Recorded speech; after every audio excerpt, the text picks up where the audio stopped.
When the lockdown came, she thought working from home would only last a few weeks and that she'd manage with a laptop on the kitchen table. But when weeks turned into months and months turned into years, she knew she would need a home office. When weeks turned into months and months turned into years. What do you think of your new normal, folks?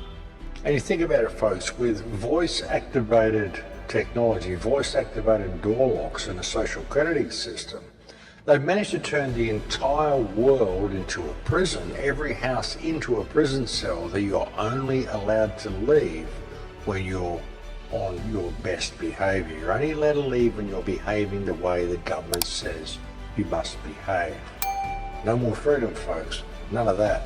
The entire world is now a prison and every house is now a prison cell. Great plan.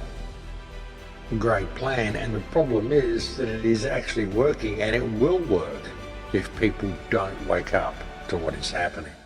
I mean, this is really serious stuff. This is where they want to go with everything, folks. Total isolation, you working from home, no contact with anybody else, totally contactless work, no touching anything, no touching other people.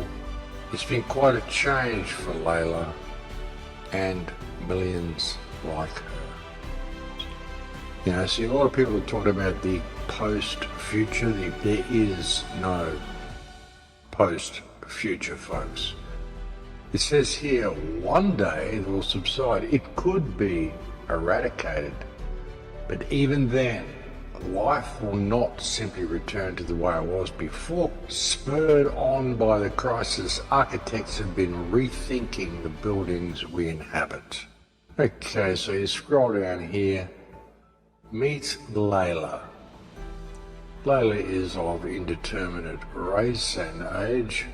It's 2025 and she works from home 4 days a week. It's been that way since the 2020 lockdown. Okay, they've been in lockdown since 2020 and it is now 2025. 6:30, she's on her way to work. Laila arrives at a building where she meets people, blah, blah, blah. Starting times of the company where she works are staggered to minimize the number of people arriving at the same time. No human contact. Her office days are mainly for meetings, gone are the days when she's had to work, blah, blah, blah. Blah, blah, blah, blah, blah.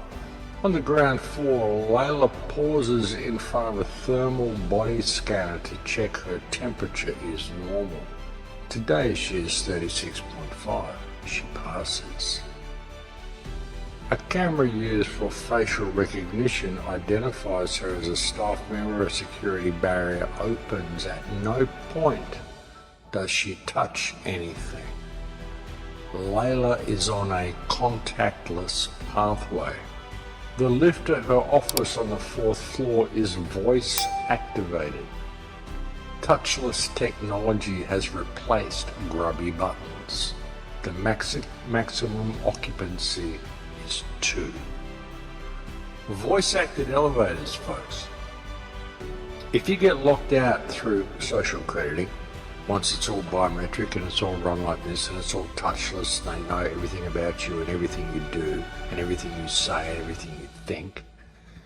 If you get locked out of the system due to being down on social credit points, your elevator won't even work in your building because it will be voice activated and your voice will be recognized by the elevator as one who does not have access. Soon you'll have voice activated doorways. The smart locks they want to put on your home, soon these will not be digital keypads. Soon these will be biometric, they will be voice activated. And if you're down on credit points, they simply won't open for you. On the 4th floor, she walks down the corridor through the door. Both are wider than before to keep staff further apart. and reduce the chances of being transferred. Of course, that's what they say, no, it's just to keep you further apart. At the door, Laila uses a hand sanitizer. She's so used to it now that she doesn't even think about it. Sits down at her desk. Much of the furniture, as well as the walls, panels and facades, is made from antimicrobial material. It's easier to clean and harder for bacteria to stick to. Makes a coffee in the kitchen where the worktops are also antimicrobial. The handles of the drawers and cupboards are made of copper. It's costly, but a naturally microbe repellent material. The air conditioning uses UV light to kill pathogens. It also reduces the humidity to help prevent germs multiplying. Responding to a stream of data from sensors fixed around the building and wearable sensors used by the staff. Proximity meters, folks. Great stuff.